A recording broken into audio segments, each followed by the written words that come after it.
And I mean, I've been with humpbacks, but Yeah. there, from what I understand and what I have understood, is there are only two places in the world where you can actually swim with the humpbacks, and one is the Dominican Republic, and the other's Tonga. And Yeah. I went to Tonga, and you went to Dominican Republic. Now, when I went to Tonga, this was 2007. Um, I only had one swim in the water actually with the whales because there were researchers that were darting them before we got there. And so they were a little afraid. They weren't as used to humans as what you have described in the Dominican Republic. So I'd love to know more about what that was like, what that place is like, and what your connection was, what you learned, all that. Yeah. Yeah, I had the privilege of being there several times. And so the Silver Bank is about 80 miles offshore and it's in a protected coral reef area. And it is an internationally protected marine mammal sanctuary that is, I think I have this right. It's basically administered by the Dominican Republic because it's in their waters, but it's internationally protected. And so there's a very strict permitting system that only allows a certain number of authorized boats and carrying a certain very small number of passengers to go at any particular time. And so and it's quite a long journey. So you leave from shore.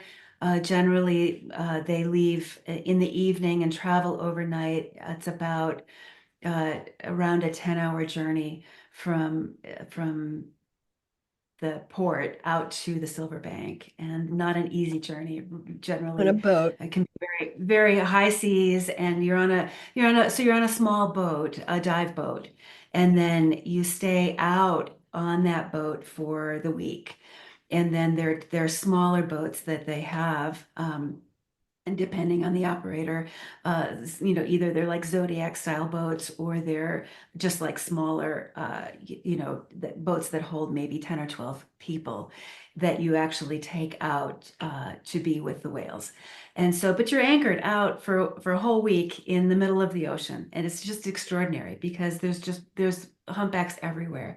And this is the place, because it's a protected coral reef, that it's warm, it's shallow, it's a perfect place for the whales to mate, to have their young, to nurture their young until they're old enough to migrate back north. And many of the humpbacks that come to the Silver Bank are those who are very well known and studied by researchers all up the east coast of the United States.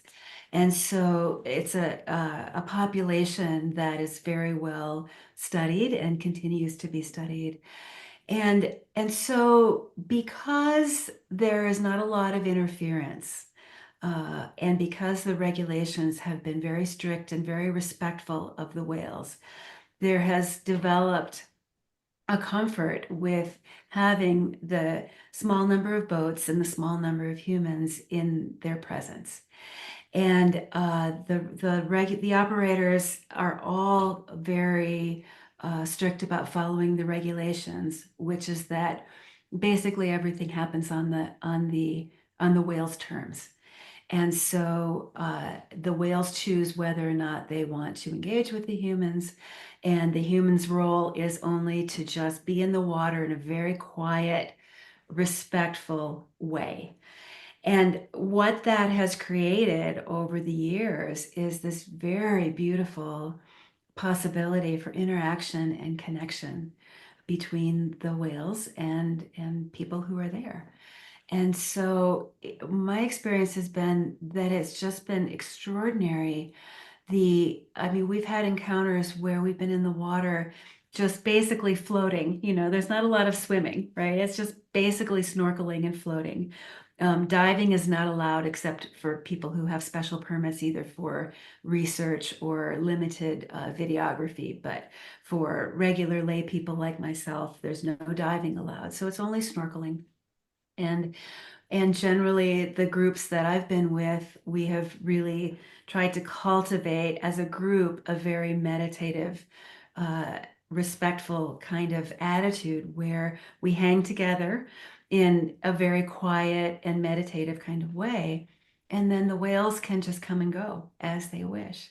And so, we've had encounters where we've been in the water for hours with them, where they just hang out. Moms will bring their babies. They'll let the babies come and check out the humans and swim around and underneath and over. And the moms just kind of hang out, and it's just an extraordinary experience. And it's one of the things that I have been the most touched by is, of course, the awareness of these incredible beings, who they are, what they know, the energy that they are able to hold and to transmit, and the way that they open their energy field and their hearts and their awareness to include and be with humans. It's really just, it's beyond anything. It's been life-changing for me. It's so humbling. And, so many times I've just come up out of the water just in tears because it's such an incredible gift and a blessing to be with these magnificent beings whose understanding is so much faster and so much deeper than ours. And they really transmit a kind of energy that is, what I would call a spiritual transmission or a spiritual blessing of connection, of understanding. And yeah, I could go on and on about it, Barbara. It's just an incredible thing to be with them. I agree. Like I said, I didn't have as much experience with them in the water as you. Mhm. I was surrounded by them at times in Tonga and had a really beautiful encounter with a mother whale and her baby. And wrote about it afterwards when I wasn't in their presence. And their consciousness is so vast. Yeah. And they have it's amazing to me, and you and I have talked about this, the compassion they have for human beings who have done everything to destroy them for a long time, the whale hunting, and it was just horrendous. And yet they don't hold that. They're very, very forgiving and loving and open, which is quite amazing, Yeah. really. Yeah. Yeah. Yeah. So, And wow, that and of was, course, we don't need to be with them in person to be able to connect with them or communicate with them, right. right? But there obviously is, when you're that close in physical proximity to their vast consciousness and their energy field, right? And to be in their habitat with them, to be guests in their place, Yeah. right? And to be included and welcomed into that. I remember one time that what's coming to me to share with you is, we were with it was a mother and a baby, and then a male whale. And the male was very gentle. And the mom and the baby were kind of over a little bit apart from where our group was. And the male whale came, and he came directly towards where I was just floating in the water. And I was a little bit apart from the rest of the group that I was with at this particular time. And he came right to where I was and came so close. And, it's a little bit, I was never afraid of them, but they're very, very big animals, right? They're, the Yes. size of a humpback whale is the size of a school bus, right? And, they're big and we're very, very little. And so there is that awareness when you're that close to them of like, oh my gosh, like this, I never felt frightened, but your heart does kind of go like beep, beep, beep, beep, beep, beep, beep, right? Because, they're just so big. And of course, if they wanted to, they could hurt you very badly. They don't want to, right? But they're so careful with humans. And that's the part, one of the things that's been so moving to me. And so this big guy came, and he came right next to me. and was maybe just a few feet away. And his big eye traveled along, and we looked at each other. And I just, just like I'm crying in my snorkel mask, right? And I'm just like, thank you and thank you. And he turned his body, he was so aware, he turned his body so that his pectoral fins, one went, because those are the parts that if you get on the wrong side of a pectoral fin, you could really be hurt, right? And he was so aware, and he just turned his body so that his pec fin just went right under where I was, right? Because we were that Wow. close. And he knew that, okay, he needed to shift because what he was doing. And so he just turned and just moved that pec fin just maybe a foot or two underneath my body. And at one point, then as he came back up, it just lightly grazed my body.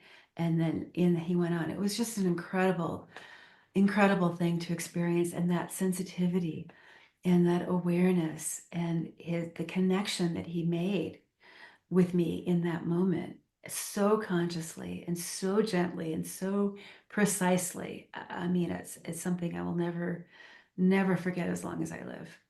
Oh, that's so beautiful. Oh my God. I've heard a number of people say, aren't you afraid of those, of those whales or even dolphins? People Mhm. are smart. The first time I was with dolphins in the water, it was in Florida in a contained situation. And my mother was with me and she wouldn't get in the water because, they can be scary, but I've never been afraid either. No. Yeah, because they're so loving and conscious. They're totally conscious. Yeah. Yeah. Yeah. And, in those kinds, in a, situation where you're really in the wild with them, and they are consciously making the choice whether or not to engage, right? That, you can trust that because there's no coercion of any kind, and there's plenty of, miles and miles and miles and miles of water to be in if they wanted to be someplace else, right? Yeah. And of course they can swim faster than any boat, or right, and so if they choose to be with us in that way, from their own agency, from their own sovereignty, and making that choice in the way that they do, it's so humbling and so I mean, there's really no words Yeah. to express that. And yeah, I've never been afraid either, in any of those kinds of encounters. There's just Yeah. such a deep trust.